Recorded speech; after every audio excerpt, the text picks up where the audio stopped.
Hai nakama, kembali lagi di One Piece Update Channel. Pada video kali ini admin mau bersoto ria atau berteori nih. Pada mangaka chapter 1001, kita diperlihatkan kombinasi serangan epik dari para supernova, terutama serangan dari Luffy, Kid, dan Law. Akan tetapi, ada yang menarik perhatian admin, yaitu serangannya Eutas Kapten Kid. Saat itu, ia membentuk robot dengan kemampuannya. Oke baiklah, tanpa berlama-lama lagi, langsung kita bahas. Jadi, topik yang akan kita bahas kali ini, seberapa besar potensi kekuatan dari Eutas Kapten Kid. Kita coba gali dulu sepak terjang dari karakter yang digadang-gadang menjadi rival Monkey D. Luffy. Kid berasal dari South Blue, dan di sana ia terkenal sebagai bajak laut terkejam. Menurut admin, predikat bajak laut terkejam itu memang benar adanya. Jika kita mengacu dari nilai bounty pertama kali saat dia diperkenalkan, sayangnya potensi Kid yang digadang-gadangkan menjadi salah satu saingannya Luffy seakan mulai memudar setelah time skip. Bukan, lebih tepatnya setelah konsep Haki diperkenalkan pada manga One Piece. Semasa time skip, semua anggota topi jerami berlatih di masing-masing pulau tempat mereka berada.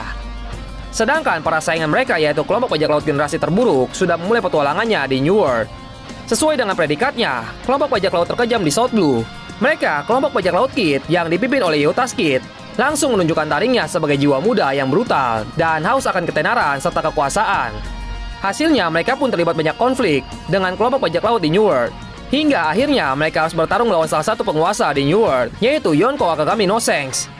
Belum diketahui kejelasannya awal mula perseteruan antara dua kelompok bajak laut ini. Namun akhir dari perseteruan ini bukanlah hasil yang mengejutkan. Kelompok Kid harus menerima kekalahannya dan sang kapten harus kehilangan tangan kirinya sebagai buah hasil dari mereka yang berani menantang salah satu penguasa di New World. Akan tetapi, dengan jiwa mudanya dan tekad yang membara demi menjadi Raja Bajak Laut, Kid tetap tidak jerah juga dan kembali terlibat perseteruan dengan salah satu kelompok bajak laut yang berkuasa juga, yaitu Bajak Laut Big Mom. Kali ini, Kid dan kelompoknya memiliki tujuan untuk mencuri sesuatu dari kelompok Big Mom. Hasilnya pun bisa dibilang sebagai sebuah kemenangan untuk Bajak Laut Kid. Mereka berhasil melukai salah satu komandan manisan dan keluar dari wilayah kekuasaan Big Mom dengan selamat.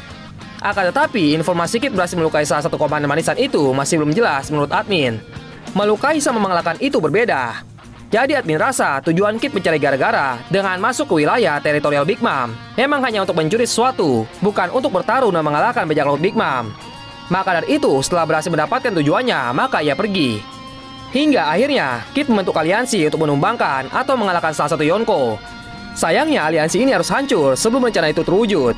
Itu semua dikarenakan adanya pengkhianat di dalam aliansi yang Kid bentuk bersama Hawkins dan Apo.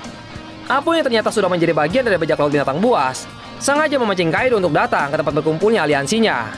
Hingga akhirnya, Kaido yang membuat Hawkins yang penuh perhitungan menyerah dan bergabung dengan bajak laut binatang buas.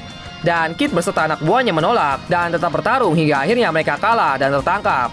Itu tadi perjalanan Kid sampai akhirnya ia berada di negeri Wano. Kalau dilihat dari timeline cerita, pertarungan antara Kaido dengan aliansi Kid itu sekitar Arc Dressrosa. Kemudian saat Akzo, Kid baru diketahui kalah dan menjadi salah satu penghuni di penjara Udon. Itu adalah tempat spesial untuk para tahanan yang ingin Kaido hancurkan mentalnya serta tekadnya. Artinya, ditahannya Kid di Udon itu sebenarnya belum lama, hanya baru beberapa bulan saja. Kekuatan tekad Eutas Kid tidak bisa diremehkan. Ia yang telah dihajar habis-habisan dan terluka parah pasca bertarung dengan Kaido dan dijebloskan ke penjara, masih saja ingin mengalahkan Kaido dan terus menolak ajakan untuk menjadi bagian dari bajak laut binatang buas. Oke baiklah, sekian dulu untuk video kali ini. Jadi itu tadi baru part 1. Nanti akan admin lanjutkan untuk part 2-nya. Untuk nakama yang punya pendapat atau teori sendiri, jangan sungkan langsung saja berkomentar di kolom komentar di bawah. Dan terima kasih banyak untuk yang sudah menonton sampai habis. Jangan lupa subscribe, like, komen, dan share.